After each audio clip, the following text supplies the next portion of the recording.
मानसिक पूजन से बड़ा कोई पूजन नहीं। एक सेठ जी थे, सेठ जी कभी जीवन में दान नहीं देते थे। एक चवन्नी कभी दान नहीं करना। एक दिन गंगा नहाने के लिए निकले पंडित जी के साथ में, अपने गुरु जी के साथ। गुरु जी गए, बोले चलो आज संगम स्नान कराएंगे। बोले महाराज कभी नहाए भी नहीं है संगम। तो बोले आज चलो हमारे साथ नहा के आओ। गए संगम स्नान कराने के लिए। तो संगम के लिए नाव बुक करके हमें मध्य में जाना पड़ता है। तो नाव आदि का पहले से तय कर लिए, कितने शुल्क दूंगा, 2 लोग हैं। तो बोला महाराज दोनों का अलग अलग दे देना। बोले नहीं नहीं, एक किराए में 2 जाएंगे, अगर ले चलना हो चलो, और नहीं तो हम नहीं जाएंगे। सेठ जी थे, पंडित जी ने कहा क्या हुआ? बोले महाराज एक किराए में दोनों लोगों का काम बन गया। बोले भैया किराया तो अलग अलग होता है। अरे बोले महाराज जी जब फंस गया है तो फिर क्यों हम डबल दें? बोले महाराज जी चलो भाई। गए स्नान किए, स्नान किए तो वहां पंडा बाबा बैठे हुए थे तख्ता लगा करके। पंडा बाबा ने कुसा पकड़ाया, गंगा जल डाला, संकल्प लिया। तो कहा बाबा कितने का संकल्प? बोले केवल 1 लड्डू का। तो बोले चलो 1 लड्डू से फुर्सत तो पाए। 1 लड्डू का संकल्प बोल दिए, और उन्होंने बोल दिया कि प्रतिदिन के अनुकूल 1 लड्डू का संकल्प ले रहे हैं। जाओ तो ऐसी विधा है कि पुजारी पंडा कुछ न कुछ ठगी लेते।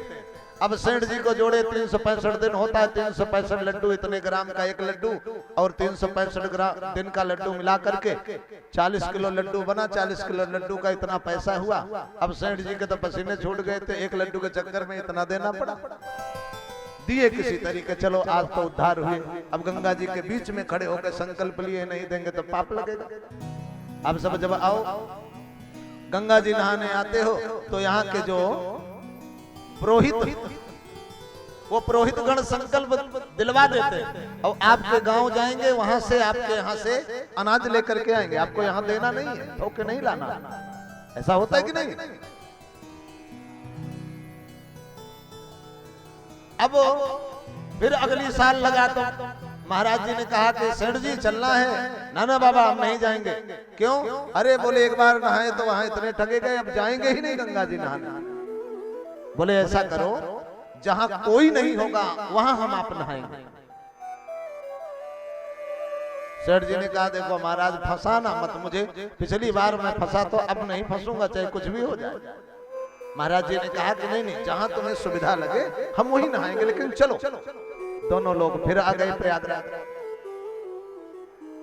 तो दुनिया तो गंगा जी जहां भीड़ भाड़ है वहां नहा रही है, और दशाश्वमेध घाट की तरफ जहां पर मुर्दे फूंके जाते हैं, बनिया ने कहा इस घाट पे जब मरेगा कोई तभी आएंगे, और अभी कोई मरा नहीं है, चलो यही नहाकर लौट चलते हैं। भगवान ने सोचा कि चलो इस बनिया से हम भी खाली बैठे कुछ मजा ही ले लें। भगवान सोचे कि आज चलो भाई सराज से हम भी कुछ आनंद ले ले। कपड़ा उतार करके देखे, अगल बगल कोई इर्द गिर्द 2 किलोमीटर में नजर नहीं आ रहा है। जैसे मैं सराज डुबकी लगाए वैसे भगवान प्रकट होके सबका कपड़ा लेकर बैठ गए। बोले जजमान आराम से नहाओ, हम बैठे, चिंता न करो। बोले नहीं नहीं रखो कपड़ा हमारा, रखो। बोले कुछ लूंगा नहीं, चिंता न करो। बोले नहीं नहीं, वो तो जो लगाया डुबकी सो लगाया, सीधे बाहर निकल आया। नहीं नहीं कपड़ा रखो। अब लेकर के सब कपड़ा पहन लिया।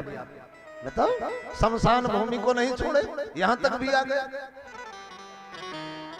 अब भगवान तो पीछे पड़ गए, ब्राह्मण का रूप धारण करके आए। बोले बेटा कुछ तो दान दे दो, इतनी देर तुम्हारी प्रतीक्षा किया। बोले नहीं नहीं नहीं दूंगा, पिछली बार आया तो मैं फंसा था, आज तो कतई नहीं फंसूंगा। बोले कुछ तो दे दो, हम तुम्हारे घर आके ले जाएंगे। तो बड़ी मुश्किल से जब भगवान पीछे पीछे पड़े तो एक धेले का संकल्प ले लिया कि 1 धेला दूंगा, अब चाहे तुम साल भर का बोलो चाहे पूरे जीवन भर का बोलो, इससे अलावा 1 चवन्नी नहीं दूंगा, यही मेरा संकल्प। कपड़ा पहना, भगवान को कहा कि 1 धेला मेरे घर आके ले जाना। भगवान ने सोचे चलो एक ही धेला से कुछ तो दिया, दान पुण्य तो किया। अब बनिया बड़ा चालाक, ना एड्रेस बताया, ना पता बताया, ना गांव देश बताया। अपना पंडित जी से कहा कि चलो गुरु महाराज नहीं तो यहाँ फिर ठगे जाएंगे, पीछे पड़ जाएगा, फिर देना पड़ेगा। महाराज जी भी साथ साथ लगे चले। भगवान बनिया जैसे घर में घुसा, भगवान फिर वहां प्रकट हो गए। घर में गया तो सेठानी जैसे गिलास में पानी पकड़ाई, वैसे भगवान ने दरवाजे की कुंडी खटखटाए। सेठ जी हैं? तो बोले जरा देखो कौन आया। सेठानी गई, देखी, बोले एक पंडित जी आए हैं, बता रहे हैं आप गंगा जी में दान दे के आए थे, एक धेला उसी को लेने आए। अरे बोले बाप रे बाप, यहाँ पहुंच गया, कोई पता बताया ना कुछ बताया, ना तो कोई रास्ता बताया, कैसे आया? अब कहा कि अब कैसे आए होंगे मुझे तो नहीं पता, लेकिन आए हैं, कह रहे हैं कि एक धेला दान दिया है। सेठ जी बोले जाकर के बोल दो कि सेठ जी मर गए। तो बोले जीवित हो, एक धेला के चक्कर में मैं अपना सुहाग थोड़ी उजाड़ूंगी। अरे बोले हम मर थोड़ी गए, जीवित तो है ना, तुम जाके कह दो ऐसे। अब सेठानी गई, मरता क्या ना करता, बोली कि महाराज रोने लगी कि महाराज सेठ जी तो वैकुंठवासी हो गए। कैसे? अरे उनको जुकाम हुआ। अच्छा एक झूठ बोलो तो अनेक झूठ बोलना पड़ता है। गंगा नहाने गए तो जुकाम हो गया, यहाँ आए 4 बार खांसी हुआ, वो सीताराम। भगवान सोचे कि चलो यहाँ तक आए हैं तो इसको अपने धाम तक पहुंचा दे, आखिर तो जो हुआ सो हो गया। बोले सेठानी तुम चिंता न करो, सेठ जी को हम बाकायदे यहाँ से बांध छांद करे फिर गंगा जी के किनारे ले जाएंगे, जला करके इनको पूर्ण वैकुंठ पहुंचा के तभी वापस आएंगे। सेठानी बोली तब नहीं बना तो अब बना, जीते जी सेठ जी हमारे चले जाएंगे ऐसे। अब कितना एक धेला के चक्कर में गई कि महाराज जी तो ऐसे कह रहे हैं। तो बोले कोई बात नहीं, कह रहे हैं कितनी देर बैठे रहेंगे। सेठ जी अपनी सांस रोके और महाराज जी जब पहुंचे तो ना हिल रहे न डुल रहे। अब भगवान को क्या 1 मिनट में ही तो पूरे गांव को खबर दे दी, अनेक रूप धारण करके। गांव के लोग आए, अरे राम राम, सेठ हमारी बड़ी ख्याल करते थे, सेठ जी हमें जब जरूरत पड़ती थी उधार दे देते थे, पैसा कौड़ी अनाज पानी सब कुछ। अब हमारा कौन सहयोगी बनेगा? चलो बांस काटा गया, दुनियादारी हुई, सेठ को लिटाया गया, बांधा गया, लेकर के चल दिए, घाट तक पहुंचा दिए, लकड़ी पर चिता पर भी बिठा दिया गया, सेठ हिल नहीं रहे। अब भगवान सोचे कि एक धेला के चक्कर में फूंक दिया जाएगा, अभी जीवित है ये तो हमें पाप लगेगा।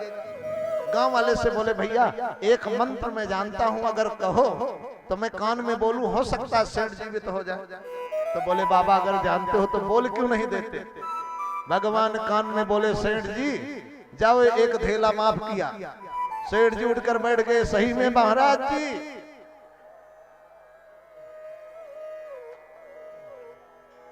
अब भगवान बोले जब मरने तक को तैयार हो एक धेला में, तो इससे बड़ा और कौन सा? और ये पाप का भाग्य मैं बनूं? मैं तो नहीं बन सकता। भगवान कभी भी अपने ऊपर दोष नहीं लेते।